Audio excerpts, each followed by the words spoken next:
Greetings to you all, our reverend, respected pastors, and my dear brothers and sisters and children. గౌరవనీయులైన pastor గారులకు, ఇక్కడ ఉన్నటువంటి క్రీస్తునందు సహోదరి సహోదరులకు మీ అందరికీ ప్రభు అయిన యేసు క్రీస్తు నామంలో శుభాలు తెలియచేస్తూ ఉన్నాను. By cancelling the legal record of indebtedness that stood against us with its legal demands, he set aside, nailing it to the cross. This is verse Colossians chapter 2 verse 14. Please read. కొలస్సీ పత్రిక 2వ అధ్యాయం 11 నుంచి 14 వచనముల వరకు ఉన్నటువంటి భాగములు, వాక్య భాగములో ధర్మశాస్త్రము చేత విశ్వాస సంబంధమైనది కాదు కానీ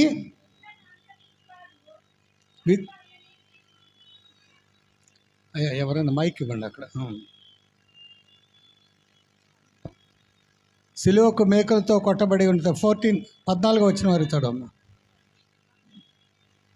ఆత్మను గూర్చిన వాగ్దానము విశ్వాసము వలన మనకు లభించినట్లు అబ్రహాము పొందిన ఆశీర్వచనము క్రీస్తు యేసు ద్వారా అన్యజనులకు కలుగుటకై క్రీస్తు మన కోసము శాపమై మనలను ధర్మశాస్త్రము యొక్క శాపము నుండి విమోచించెను. ఇందును గూర్చి మ్రాను మీద వేలాడిన ప్రతివాడును శాపగ్రస్తుడు అని వ్రాయబడి ఉన్నది.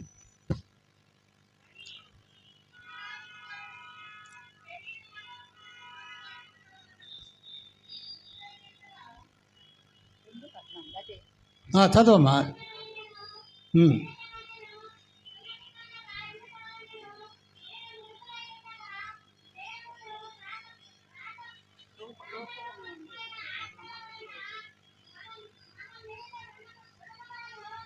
దేవుడు ఆత్మరూపకమైన మనకు వ్యతిరేకముగా ఉన్నటువంటి రుణముగా ఉన్నటువంటి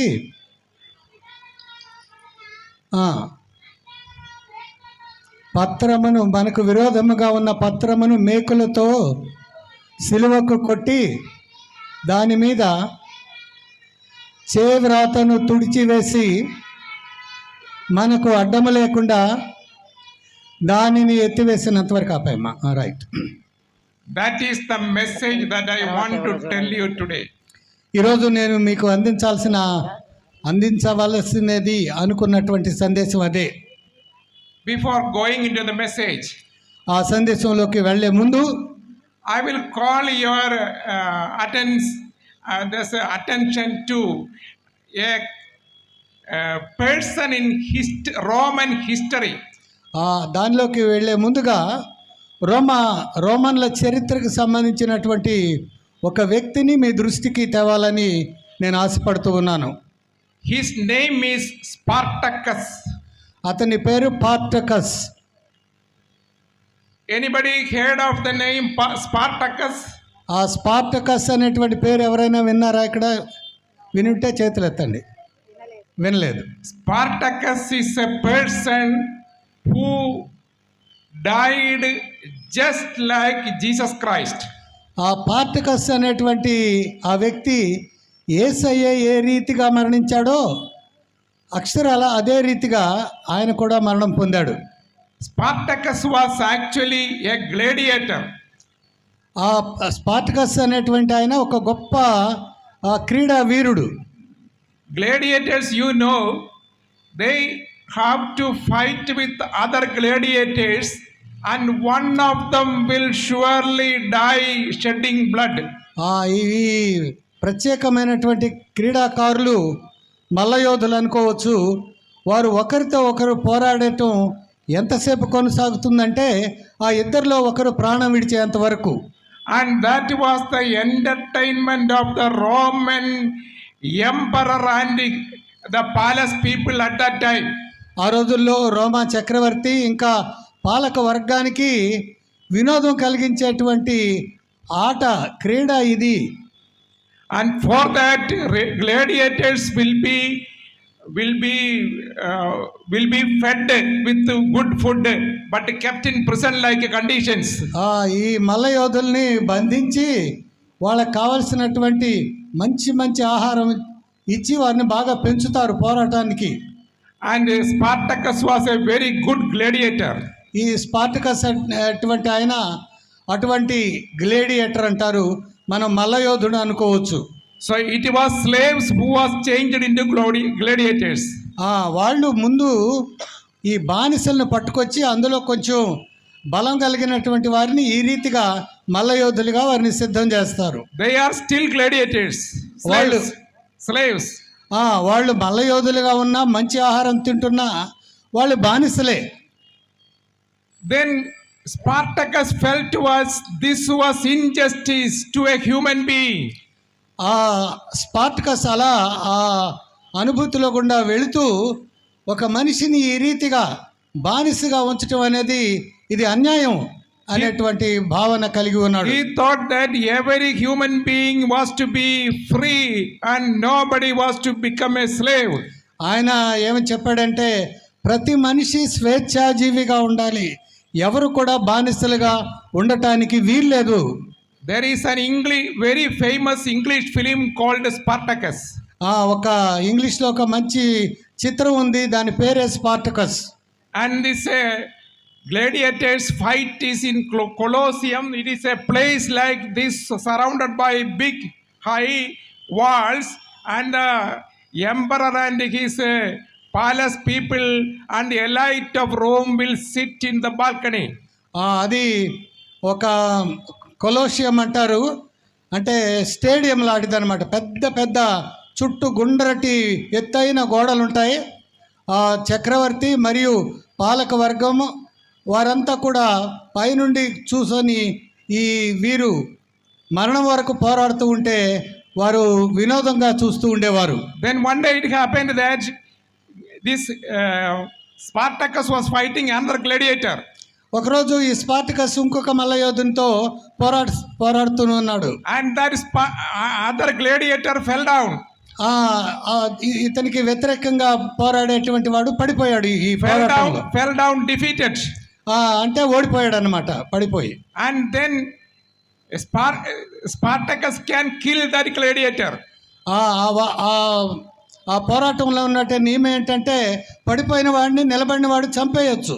Whether that gladiator should be killed, this elite group of people sitting on the top of the balcony, they will say whether to kill or not. If they say like this, to kill. So ఇలా వారు పోరాడుతూ ఒకడు పడిపోయినప్పుడు ఈ పైన ఉన్నటువంటి అధికారులు చక్రవర్తి ఆ బృందం ఆ పడిపోయిన వాడిని చంపొచ్చా లేదా, చంపమంటే ఇలా బొట్టవేలు కిందకి చూపిస్తారు. That is the thumbs down. అది థమ్స్ అప్ కాకుండా థమ్స్ డౌన్ అంటారు, బొట్టన వేలు క్రిందకి పెట్టం. That word comes in the English language like that. ఈ థమ్స్ అప్ థమ్స్ డౌన్ అనేది ఇంగ్లీష్ భాషలోకి అప్పటి మల్ల యోధుల పోరాటం నుంచే వచ్చింది. And the person who fell down was pleading for a mercy to Spartacus, don't kill me please. పడిపోయినటువంటి మల్ల యోధుడు స్పార్టకస్తో వేడుకుంటున్నాడు, చేతులు జోడించి దయా నన్ను చంపొద్దు. And they were all showing thumbs down. అయితే ఈ వినోదం చూస్తున్నటువంటి అధికారులంతా వాళ్ళు చంపమని ఈ బొట్టన వేలు కిందకు చూపిస్తూ ఉన్నారు. At once what Spartacus felt was, who are they to kill this helpless man? అలా వాళ్ళు చేతులు ఇలా చూపిస్తుంటే ఈ స్పార్టకస్ అనేటువంటి మల్లయోధునికి నిలబడిన ఇతనికి వాళ్ళెవరు ఇతన్ని చంపమని చెప్పడానికి, ఇతని జీవితం మీద వాళ్ళకి అధికారం ఏంటి? So what Spartacus did was, with one jump he jumped up to the balcony. అప్పుడు స్పార్టకస్ ఏం చేశాడంటే మంచి ఊపు తెచ్చుకొని ఒక్క ఊదుటున ఆ బాల్కనీ మీదకి ఎగిరాడు. And then he killed the king and and some of his elite people. ఆ ఒక్క ఉదుటిన ఎక్కి ఆ బాల్కనీ మీదకి ఎగరటమే కాదు, రాజుని అతని చుట్టూ పరివారంలో కొంతమందిని చంపేశాడు కూడా. And the soldiers could not protect. అక్కడ ఉన్నటువంటి సైనికులు తేరుకొని రక్షించలేకపోయారు రాజుని, మిగిలిన వారు. Then he freed all the gladiators who were housed in the prison, put in the jail there. తనలాగే జైల్లో ఉన్నటువంటి మిగిలిన మల్ల యోధులను కూడా అతడు విడిపించేశాడు స్వేచ్ఛాజీవులుగా. And thus a good number of gladiators became free. అక్కడ చాలా మంది ఈ రకమైనటువంటి మల్ల యోధులు ఉన్నారు. They formed a small kind of army. వాళ్ళు ఒక సైన్యం లాగే ఉన్నారు, తయారయ్యారు. This news spread. ఈ వార్త అలా దావానలం లాగా వ్యాపించింది. Then all the slaves working in many houses. అక్కడ జైల్లో ఉన్న వాళ్ళే కాదు, ఆ పట్టణంలో ఆయా గృహాల్లో ఉన్నటువంటి బందీలు కూడా, బానిసలు కూడా ఈ వార్త విన్నప్పుడు deserted their master's house and joined with Spartacus. వాళ్ళ యజమానుల ఇండ్ల నుంచి వాళ్ళు బయటకు వచ్చేసి స్పార్టకస్ను వెంబడించడం ప్రారంభించారు. And the Spartacus then made an army.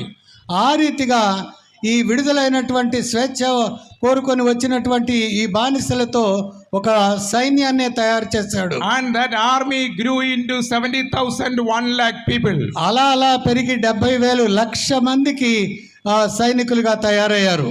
And then this all the southern Italy he captured. వారు అందరూ కలిసి ఇటలీలో ఉన్నటువంటి దక్షిణ ప్రాంతాన్ని తమ హస్తగతం చేసుకున్నారు. Then only the Roman Empire understood that it was so dangerous and that Spartacus should be caught. అప్పుడు ఆ చక్రవర్తి అనుకున్నాడు, ఇలా వదిలేస్తే చాలా ప్రమాదం, కాబట్టి ఆ స్పార్టకస్ను పట్టేసేయాలి, బందీ చేయాలి. So the emperor called all the Roman armies that were fighting far off. ఎక్కడెక్కడో విదేశాల్లో యుద్ధాల్లో ఉన్నటువంటి రోమా సైనికులందరినీ ఇక్కడికి పిలిపించాడు. Finally many battles took place. అక్కడ చాలా మంది హతులయ్యారు ఆ పోరాటాల్లో. About 3 years after, 3 సంవత్సరాల పోరాటాలు జరిగిన తర్వాత Spartacus and his army was defeated. Spartacus తర్వాత అతనితో ఉన్నటువంటి సైన్యాన్ని ఓడించగలిగారు. And the defeated army people were joined in one place. ఓడిపోయినటువంటి ఈ సైనికులందరినీ ఒక చోట చేర్చారు. The Roman general knew that it is Spartacus alone who is behind this victory of the slaves. ఇప్పటిదాకా ఈ రకంగా బానిసలు ఈ రకంగా విజయాలు సాధిస్తున్నారంటే వీరి వెనుక ఉన్నటువంటిది స్పార్టకస్ అనేటువంటి వ్యక్తి మాత్రమే అని ఆ సైన్యాధికారి తెలుసుకున్నాడు. So he came to the conclusion that అతను ఒక నిర్ణయానికి వచ్చేసాడు. it is enough to kill Spartacus alone. Spartacus ఒక్కడిని చంపితే చాలా, అందరిని చంపక్కర్లేదు మిగిలిన సైనికుల్ని. All the other slaves, because they are needed for work in Rome. ఎందుకంటే అందరిని చంపేస్తే మరి ఇళ్లలోనూ అక్కడక్కడ పనులు చేయటానికి వారు ఉండాలి కదా. So in the gathered group, కాబట్టి అలా వారిని బందీలందరినీ సమకూర్చినటువంటి ఆ బృందంలో the general asked, ఆ సైన్యాధికారి అడిగాడు, who is Spartacus? స్పార్టకస్ ఎవరు మీలో? Stand up. నిలబడు. See, they could not distinguish from the people because they are all slaves. They had no special attire, so no special uniform, so nobody could understand who is Spartacus. అందరూ దాదాపు బానిసలే, అందరూ ఒకే రకమైనటువంటి విధంగా వస్త్రధారణ ఉంది.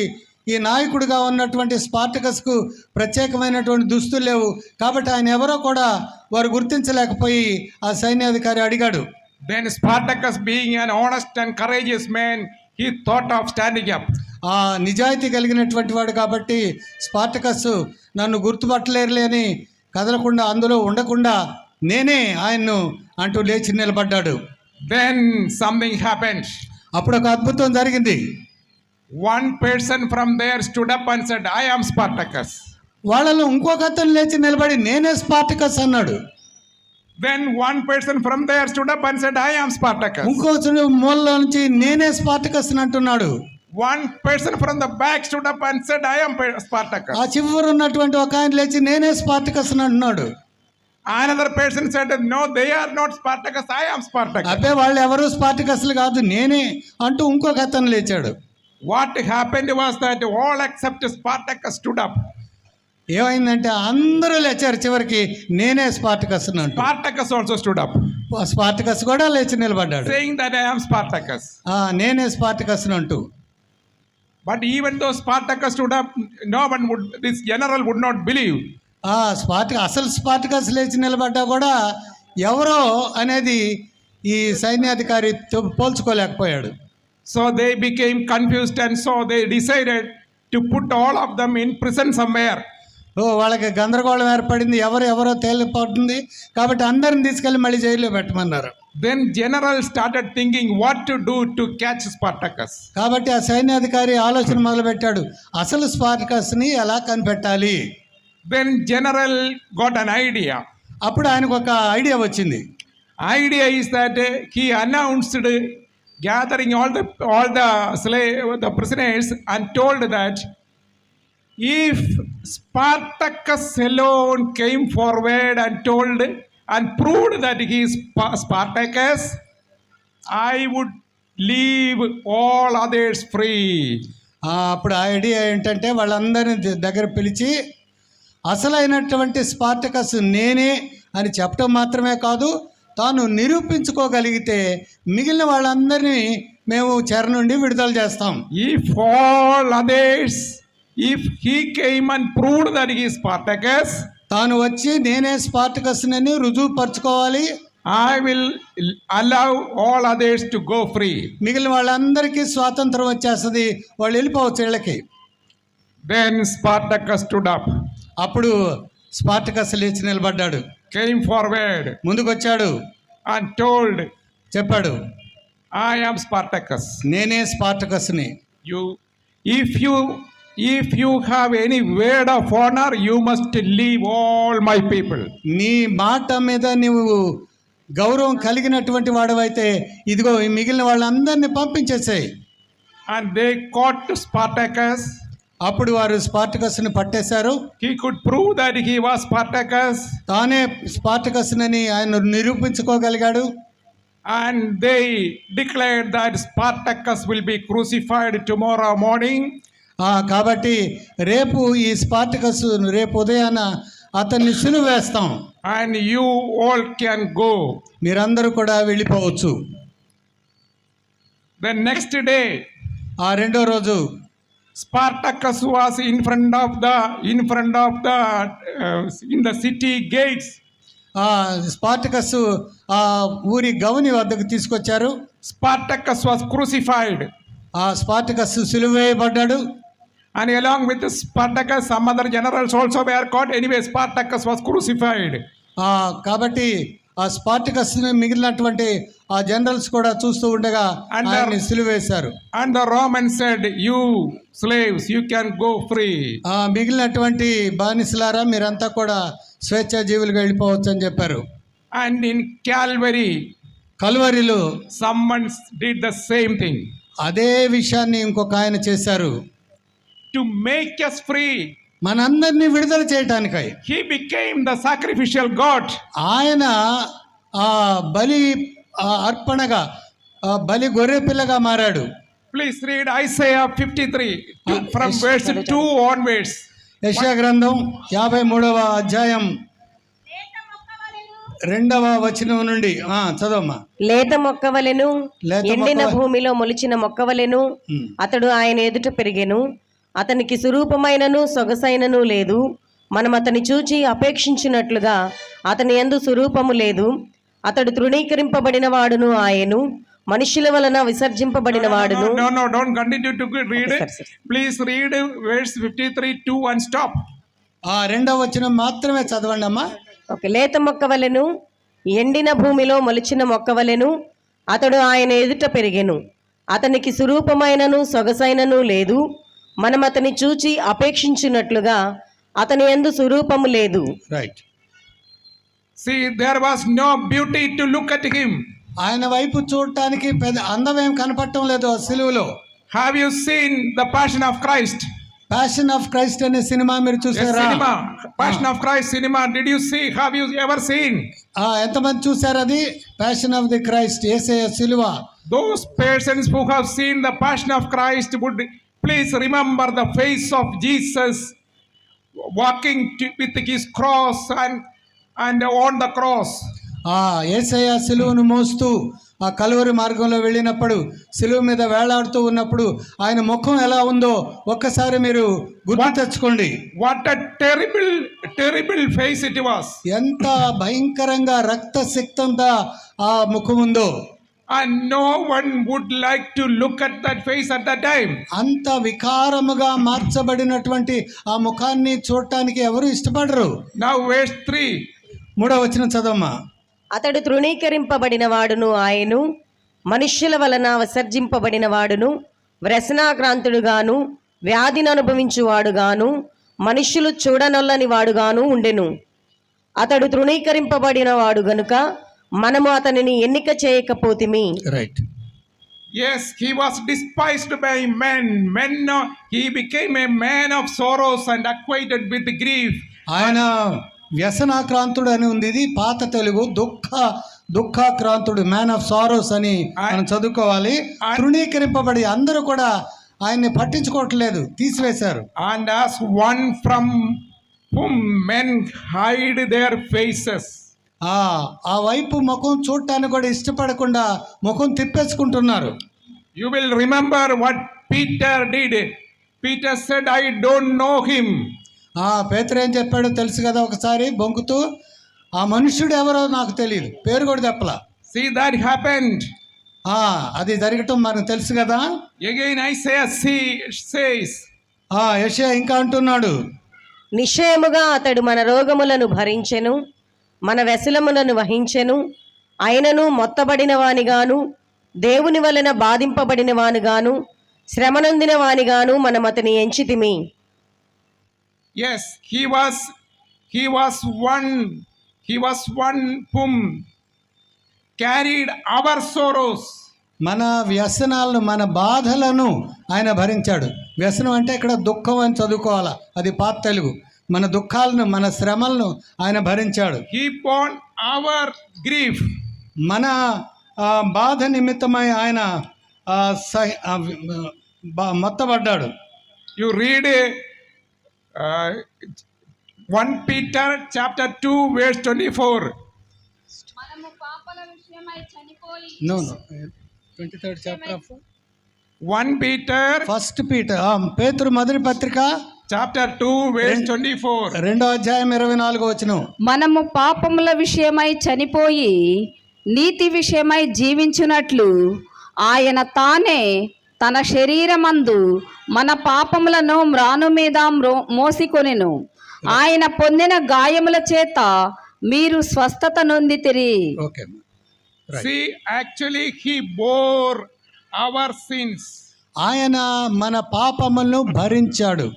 Again read Galatians గలతీ పత్రిక చూడమ్మా, 3:13. 3:13. ఆత్మను గూర్చిన వాగ్దానము విశ్వాసము వలన మనకు లభించినట్లు అబ్రహాము పొందిన ఆశీర్వచనము క్రీస్తు యేసు ద్వారా అన్యజనులకు కలుగుటకై క్రీస్తు మన కోసము శాపమై మనను ధర్మశాస్త్రము యొక్క శాపము నుండి విమోచించును. ఇందును గూర్చి మ్రాను మీద వేలాడిన ప్రతి వాడును శాపగ్రస్తుడని రాయబడి ఉన్నది. Christ redeemed us from the curse of the law. ధర్మశాస్త్రం ఏ శిక్షా విధిని మనకు వేస్తుందో దాని నుండి క్రీస్తు మనల్ని విడుదల చేశాడు. By becoming a curse himself. ఆయనే మన నిమిత్తమై శాపగ్రాహి అయ్యాడు. See what is said in the book of Deuteronomy. I think it is written, cursed is everyone who is hanged on a tree. ద్వితీయోపదేశ కాండంలో ఈ మాట వ్రాయబడింది, మ్రాను మీద వ్రేలాడువాడు శాపగ్రస్తుడు. I think Deuteronomy 21:23. అది ద్వితీయోపదేశ కాండం 21వ అధ్యాయం 23వ వచనం అనుకుంటా. అతని శవము రాత్రి నమ్మకూడదు. ఉమ్. వేలాడదీయబడిన వాడు దేవునికి శాపగ్రస్తుడు గనుక అది నీ దేవుడైన యెహోవా స్వాస్థ్యముగా నీకిచ్చుచున్న దేశమును ఇంకా అక్కర్లేదమ్మా. వేలాడదీయబడిన వేలాడదీయబడిన వాడు శాపగ్రస్తుడు. దేవునికి శాపగ్రస్తుడు. Right. So there was that curse. కాబట్టి ఆ శాపం అనేటువంటిది పాత నిబంధనలోనే చెప్పబడి ఉంది. Again Isaiah verse 5. 53వ అధ్యాయం యెషయా 5వ వచనం. మన అతిక్రమములను బట్టి అతడు గాయపరచబడెను, మన దోషములను బట్టి నలుగగొట్టబడెను, మన సమాధానార్థమైన శిక్ష అతని మీద పడెను, అతడు పొందిన దెబ్బల చేత మనకు స్వస్థత కలుగుచున్నది. That is it. It was for our transgressions. మనం చేసిన అతిక్రమాలను బట్టి. See why? That means for our sins. మన పాపాల కోసమై. And for sin there has to be punishment. ఏ పాపం చేసినా దానికి ఒక శిక్ష అంటూ ఉండాలి. See, if you in Genesis 4 in the ఆదికాండం 4వ అధ్యాయం Genesis 4:10. 10వ వచనం 4:10 ఆదికాండం. అప్పుడు ఆయన, నీవు చేసిన పని ఏమిటి? నీ తమ్ముని రక్తము యొక్క స్వరము నేలలో నుండి నాకు మొరపెట్టుచున్నది, కావున నీ తమ్ముని రక్తమును నీ చేతిలో నుండి పుచ్చుకొనుటకు. That is it. The blood of your brother Habel calls to me. కయీనుతో అంటున్నాడు, నీ తమ్ముడైన హేబేలు రక్తము నన్ను పిలుస్తుంది, నాతో ఆ స్వరం వినపడుతుందని. Calls to me for what? దేనికోసం ఎలుగెత్తు అడుగుతుంది. Calls to me for punishment. Calls to me for revenge. ప్రతీకారం తీర్చుకోవాలి, మరి శిక్ష విధింపబడాలి అని హేబేల్ రక్తం మొరపెడుతుంది అని వ్రాయబడింది. For every sin there is a punishment. కాబట్టి ప్రతి పాపానికి ఒక శిక్ష అంటూ ఉంటుంది. Small or big. చిన్నది కావచ్చు, పెద్దది కావచ్చు. It will be according to its degree. మనం చేసినటువంటి మోతాదును బట్టి, తప్పు మోతాదును బట్టి, చిన్నదైతే చిన్న శిక్ష, పెద్దదైతే పెద్ద శిక్ష. See, when we read through all this, we actually simply pass through, because the thing is that this Isaiah, this prophecy, when we read through, we simply pass through it. We again read verse 6. మనమందరము గొర్రెల వలె. ఈ రీతిగా మనం కొన్నిసార్లు ఏదో అలా చదువుకుంటూ పోతాం, కానీ కొంచెం ఆగి దాన్ని పరిశీలనగా చదివినప్పుడు దాని విలువ మనకు కనబడుతుంది. 6వ వచనం చదవమ్మా. 53. మనమందరము గొర్రెల వలె త్రోవ తప్పిపోతిమి, మనలో ప్రతివాడును తనకిష్టమైన త్రోవకు తొలగెను, యెహోవా మన అందరి దోషమును అతని మీద మోపెను. Right. Wait. You people were. Oh no, we people may think that we are not such sinners. మనం అనుకోవచ్చు, అంత పెద్ద పాపలం ఏం కాదు కదా మనం. But when we look back, ఒక్కసారి మన జీవితాన్ని మనం వెనక్కి తిరిగి చూసుకుంటే, when we look back, we can find so many instances of our life where we have gone wrong. మన జీవితాల్లో ఎన్నిసార్లు మనం తప్పులు చేసాము అనేటువంటిది మనకే తెలిసిపోతూ ఉంటుంది. Where we have made mistakes. ఎక్కడ పొరపాట్లు చేసాం. Where we have done wrong which harms others. ఇతరులకు హాని కలిగించేటువంటి తప్పులు మనం ఎక్కడ చేసామో గుర్తొస్తుంది. Maybe because of our circumstances. ఒకవేళ పరిస్థితుల ప్రాబల్యం వల్ల చేసి ఉండవచ్చేమో. Maybe because of our ignorance. లేక మన అజ్ఞానం వల్ల చేసి ఉండవచ్చేమో. Maybe because of the wickedness. లేకపోతే మనలో ఉన్నటువంటి పాపాన్ని బట్టి ఆ రకంగా జరిగించిందో ఉంటాం. There are instances. కాబట్టి ఎక్కడ జరిగినా, I would tell you something which I remember in my judicial life. నా జీవితంలో జరిగినటువంటి ఒక సంఘటనను నేను గుర్తు చేసుకుంటాను. See, I still remember a mother who was crying before me because I could not do anything to save her daughter. తన కుమార్తెకు నేను ఏమీ చేయలేకపోవటాన్ని చూచి ఒక తల్లి నా ముందు ఏడవటం నాకు బాగా గుర్తు.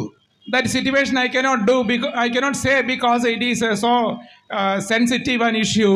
It has got some communal these things. అది చాలా సున్నితమైనటువంటి సమస్య, మరి అక్కడ ఉన్నటువంటి సామాజిక వర్గాల మధ్య ఉన్నటువంటి సమస్య నేను త్వరగా ఏమి చేయలేకపోయిన A పరిస్థితి. girl ran off with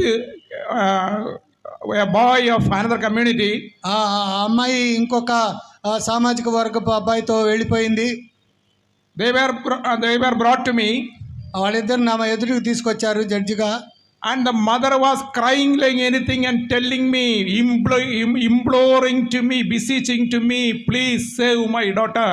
ఆమె అంటుంది, అయ్యా నా కుమార్తెను ఏ రీతిగానైనా కూడా నీవు రక్షించాలని ప్రాధేయపడుతూ గోజాడుతూ ఉంది నా ముందు. But I could not do anything. నేనేమి చేయలేకపోయాను. The law is like that. ఆ చట్టం ఆ రకంగా ఉంది. If the girl says, I want to go with him. ఆ అబ్బాయితో నేను వెళ్ళాలని అమ్మాయి చెప్తే, So what happened was that finally I allowed them to go. కాబట్టి నేను వాళ్ళని వెళ్ళటానికే మరి అనుమతి ఇచ్చేశాను. But the mother continued crying. అయితే ఆ తల్లి ఇంకా ఏడుస్తూనే ఉంది. See, I am thinking I could not do anything. అయితే నా హృదయంలో ఉంది, అయ్యో నేను ఏమి చేయలేకపోయినా ఈ తల్లికి అని. See, this is a thing because of the laws ఎందుకంటే ఆ చట్టాలను బట్టి or the circumstances. ఆ పరిస్థితుల ప్రాబల్యాన్ని బట్టి. But there are circumstances in which we deliberately did something wrong. అయితే కొన్నిసార్లు మనం కావాలనే తప్పులు చేస్తూ ఉంటాం. So now కాబట్టి ఇప్పుడు I want to tell you, మీకు ఒక విషయం చెప్తాను. let us look back into our life and call back some of the instances in order to pray for the mercy of Jesus Christ. కాబట్టి మన జీవితాన్ని ఒక్కసారి మనం వెనక్కి తిరిగి చూసుకున్నప్పుడు, మన జీవితంలో మనం చేసినటువంటి తప్పులు పొరపాట్లు చూసినప్పుడు యేసయ్యను క్షమించమని వేడుకుందాం. Jesus Christ who died on the cross, taking all our iniquities on him. యేసయ్య శిలువ మీద ఆయన వేలాడుతూ ఉండగా మన పాపాలు మొత్తం ఆయనపై మోపుకున్నాడు. I am pausing for 2 minutes. Everybody just look into their own life and say in their heart, Jesus, you come to my life and you heal me, you pardon me, and you chastise me. నేను కొద్ది క్షణాలు మౌనంగా ఆగబోతూ ఉన్నాను. ఈ సమయంలో ప్రతి ఒక్కరూ తమ తమ జీవితాలను ఒక్కసారి తొంగి చూసుకొని మనం చేసినటువంటి తప్పులు పొరపాట్లు పాపాలు అవి జ్ఞాపకం చేసుకొని, యేసయ్యా నన్ను క్షమించు, నన్ను స్వస్థపరచు అని ఆయనకు మౌనంగా ప్రార్థన చేసుకున్నాం.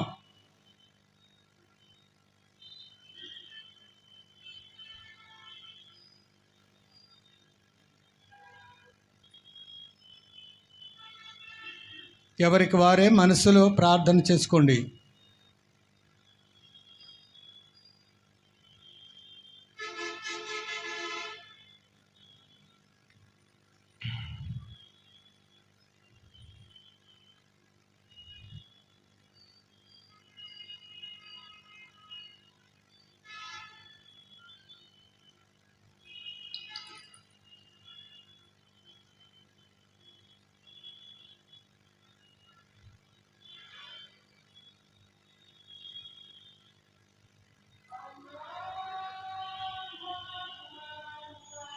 Praise the Lord.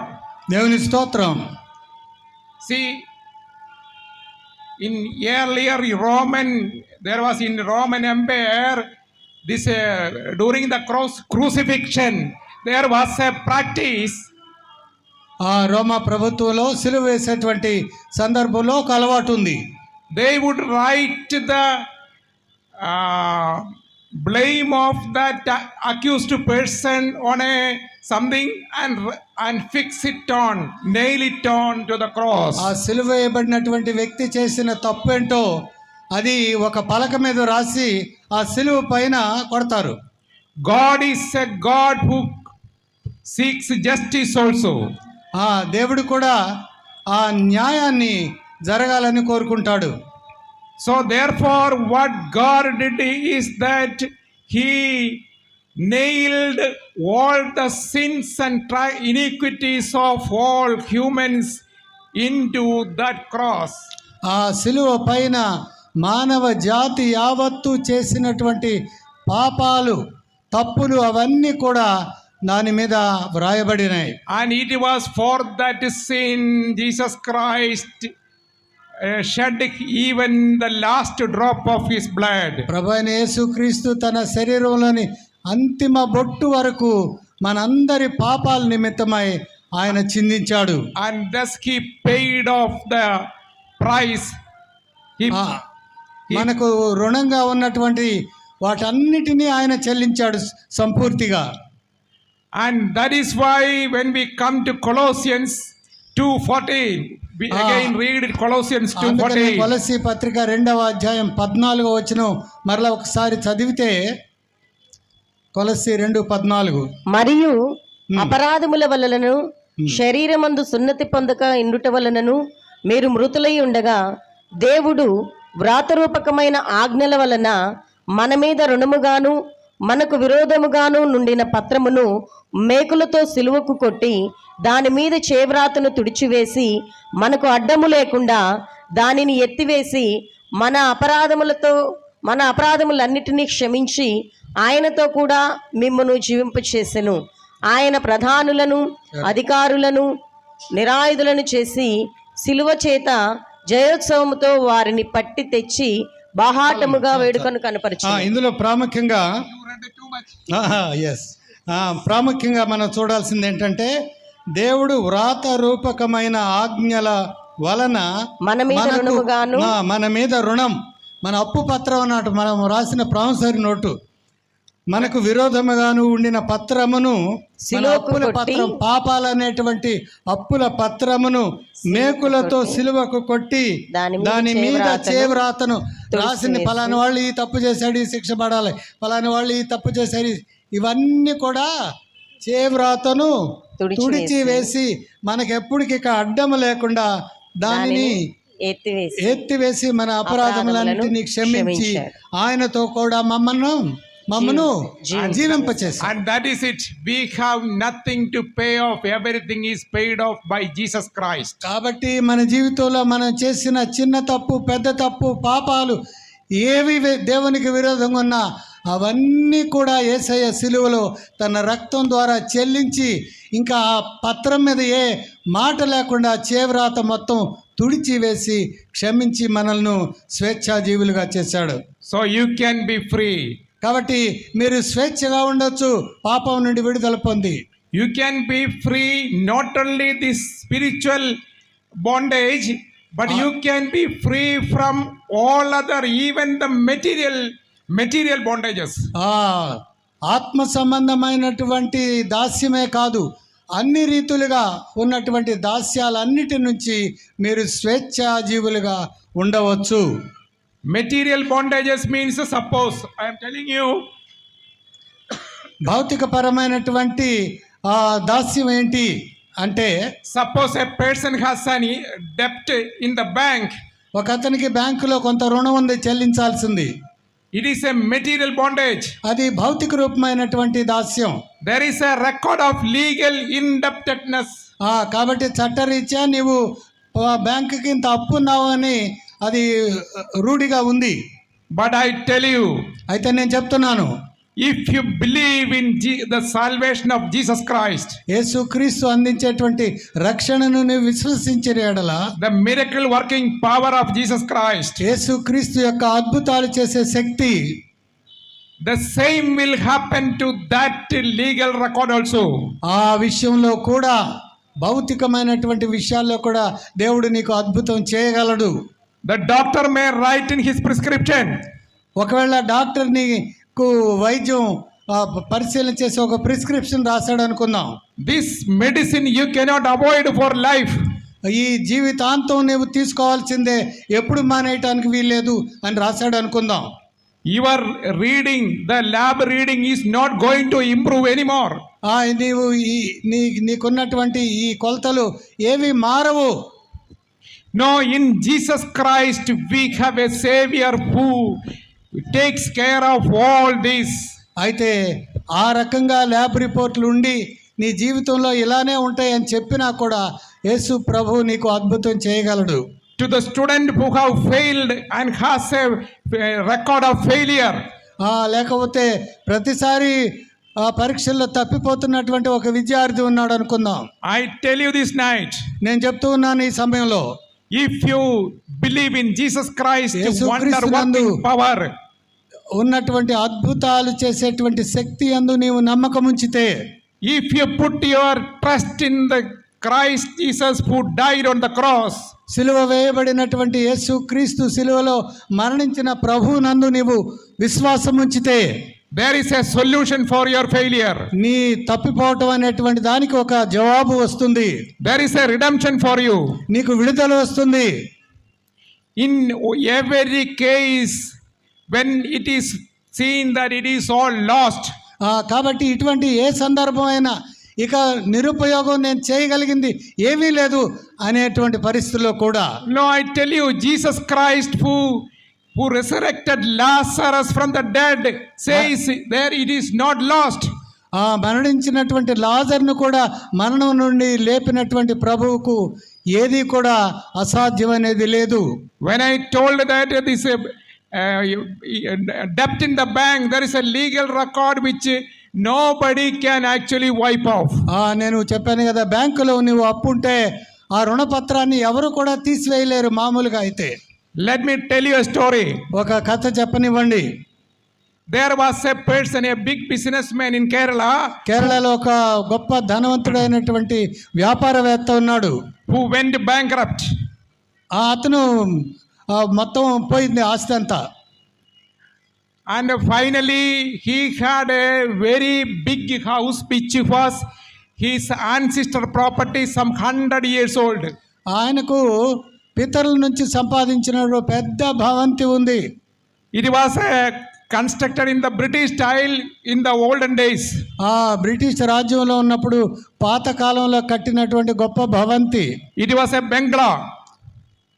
bungalow. అది బెంగాల్లో జరిగింది.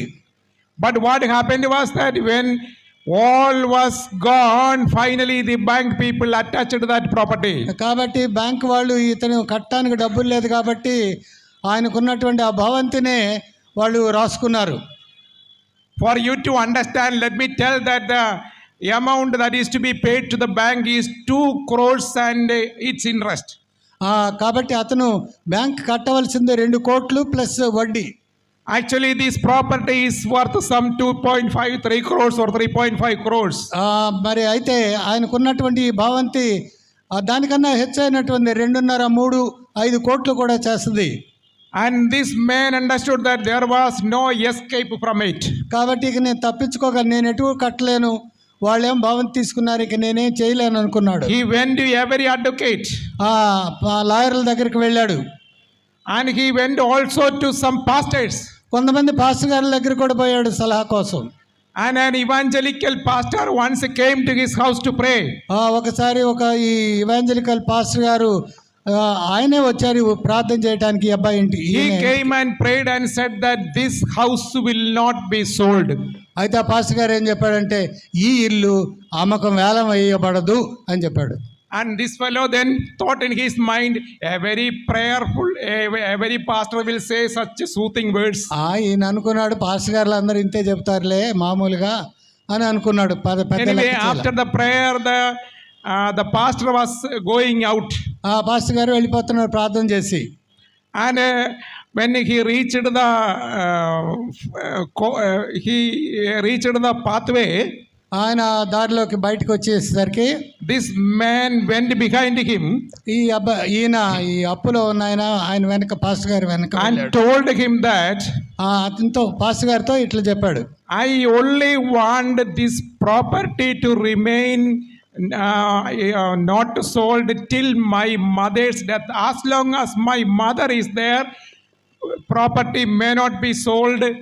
Afterwards it may be sold, no problem. అయ్యా, ఈ భవంతి నాకున్న ఈ ఆస్తి మా అమ్మ బతికున్నంత కాలం ఉంటే చాలు, ఆ తర్వాత బ్యాంక్ వాళ్ళు వేలం వేసుకున్నా ఏమైపోయినా నాకు అంత పట్టదు. Hearing that, the pastor, Holy Spirit told something to the pastor. అయితే పరిశుద్ధాత్ముడు పాస్టర్ గారికి ఏదో చెప్పారు. He came back. ఆయన వచ్చేసాడు వెనక్కి. He came back and on the door frame he drew a cross. ఆయన వెనక్కి వచ్చి ఆ ఇంటి తలుపు చెక్క మీద ఒక శిలువ బొమ్మ గుర్తు వేశాడు. And then he wrote with his fingers. He wrote with his fingers. తన చేతితోనే వ్రాసాడు ఆ శిలువ బొమ్మ. In the name of Jesus Christ, I say that this house will not be sold any time. ఆ శిలువ గుర్తు గీయటమే కాదు, కింద ఈ ఇల్లు ఎట్టి పరిస్థితుల్లో ఏ కాలంలో కూడా ఇది అమ్మబడదు, వేలం వేయబడదు అని ఆయన స్వహస్తాలతో రాశాడు. But the fact was that the case was in the debt recovery tribunal.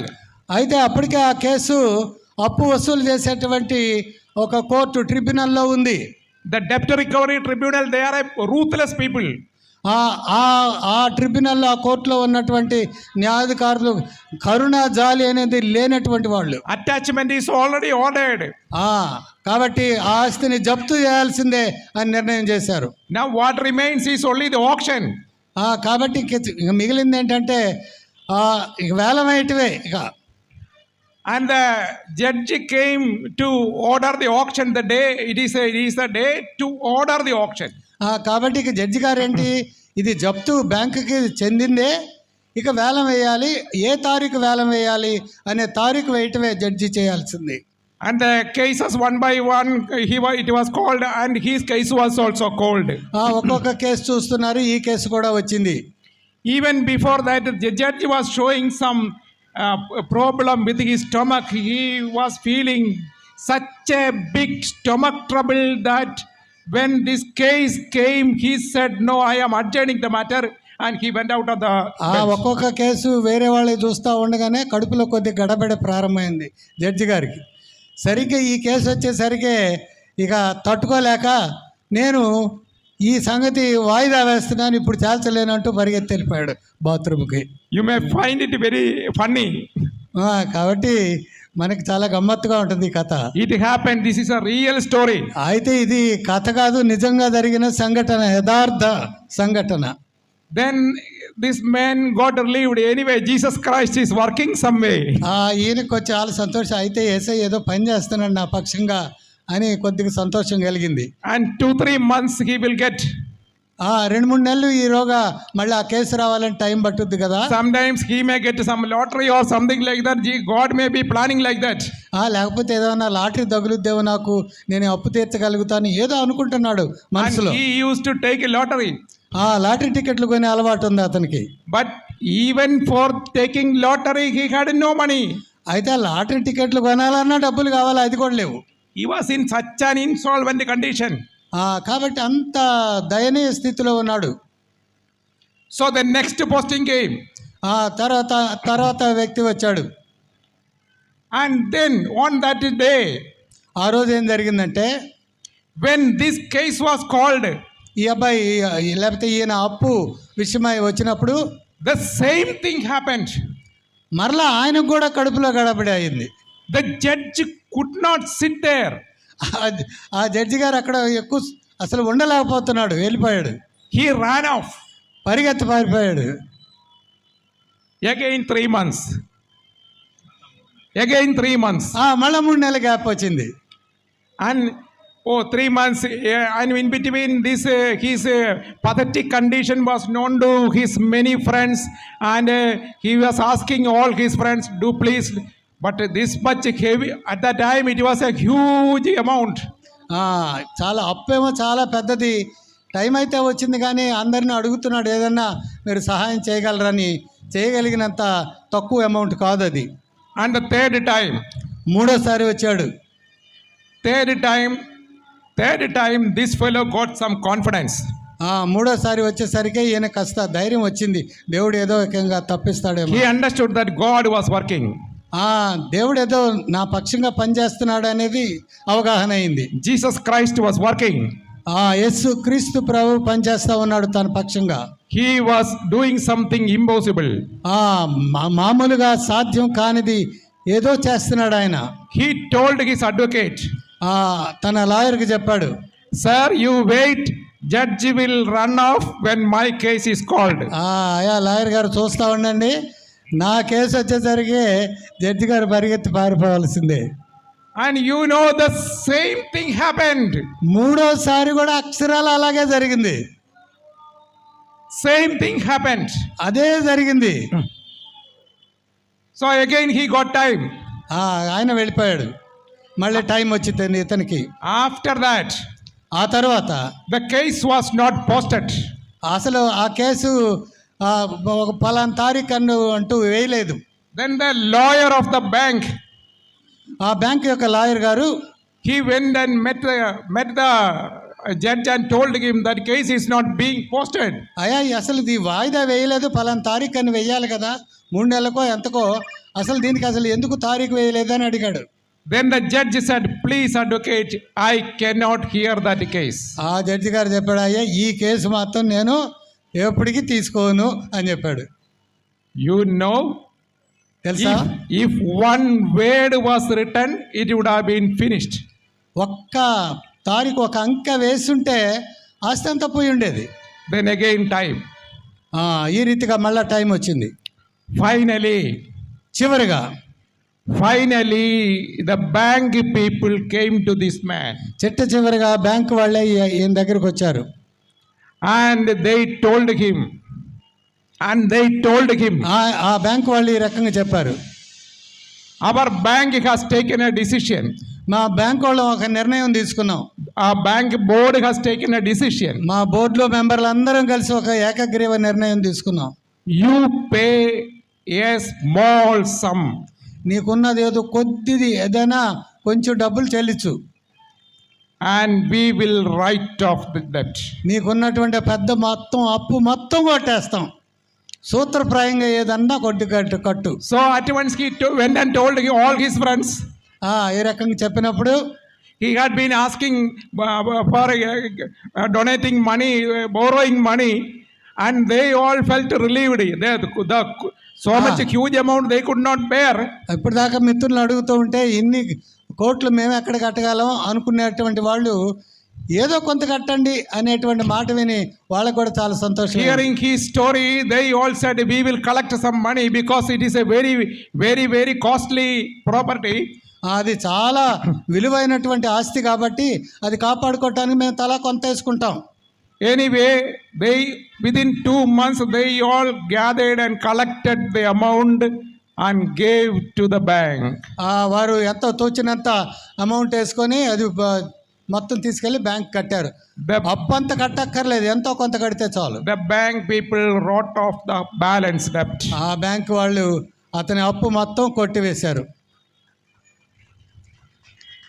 దేవుని స్తోత్రం. Hallelujah. Hallelujah. It is just as we said, all the legal record of indebted which stands against you.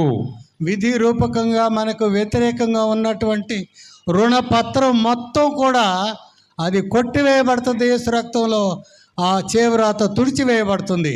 Jesus Christ says, I have nailed it to the cross. యేసయ్య చెప్తున్నాడు, నేను సిలువకు మీ రుణపత్రాన్ని కొట్టాను మేకులతో. And we the Lutheran people, కాబట్టి Lutheran సంఘ సభ్యులుగా we have also something to learn from this. మనం కూడా దీని నుండి నేర్చుకోవాల్సింది కొంత ఉంది. There where I am sitting in the office, many people come saying that we have that lease document and that lease document, that sale deed with us, and who are you to challenge us? నేను నా ఆఫీసులో కూర్చుంటే వాళ్ళు వస్తారు, వీళ్ళు వస్తారు, మేము ఈ పత్రం రాసాం, ఈ ఆస్తి రాసుకున్నాం, మీరెవరో మా మీద పత్రం చేయడానికి అంటూ వస్తున్నారు. But standing in this parish, ఈ ప్యారిష్లో ఉంటూ, from where Father Hyer started this good work, father higher గారు ఎక్కడైతే ఈ ఏఈఎల్సి యొక్క ఆ మంచి కార్యాన్ని ప్రారంభించాడో ఆ స్థలంలో Father Hyer started the work, missionary work, by which is Guntur now. అసలు ఫాదర్ హయ్యర్ గారు ప్రారంభించినటువంటి ఆ పని వలన గుంటూరు ఈరోజు ఈ స్థాయిలో గుంటూరుగా ఉంది. And standing in this East Parish, the gun compound, east parish gun కాంపౌండ్లో మనం ఉంటూ ఉండగా I am telling the same thing. అదే విషయాన్ని మీకు నొక్కి ఒక్కాణిస్తూ ఉన్నాను. All the legal records that stands against us, మనకు వ్యతిరేకంగా ఉన్నటువంటి పత్రాలు ఏమున్నప్పటికీ కూడా, all the legal records of indebtedness that stands against Andhra Evangelical Lutheran Church will be cancelled. Andhra evangelical Lutheran సంఘానికి వ్యతిరేకంగా చట్ట ప్రకారం ఉన్నటువంటి తప్పుడు కాగితాలన్నీ కూడా అవన్నీ కూడా రద్దు చేయబడతాయి. It will be cancelled. It is cancelled by Jesus Christ nailing them onto the cross. యేసు క్రీస్తు ప్రభు ఆయన సిలువకు మేకులతో కొడతాడు మన సంఘానికి వ్యతిరేకంగా ఉన్నటువంటి పత్రాలన్నింటినీ. And with these words, I am concluding my message today. ఈ విషయం నొక్కి చెప్తూ నా సందేశాన్ని నేను ఇక్కడ ముగిస్తూ ఉన్నాను. Glory to the name of God. యేసు క్రీస్తు ప్రభువుకు దేవునికే సమస్త మహిమ కలుగునుగాక. ఆమేన్.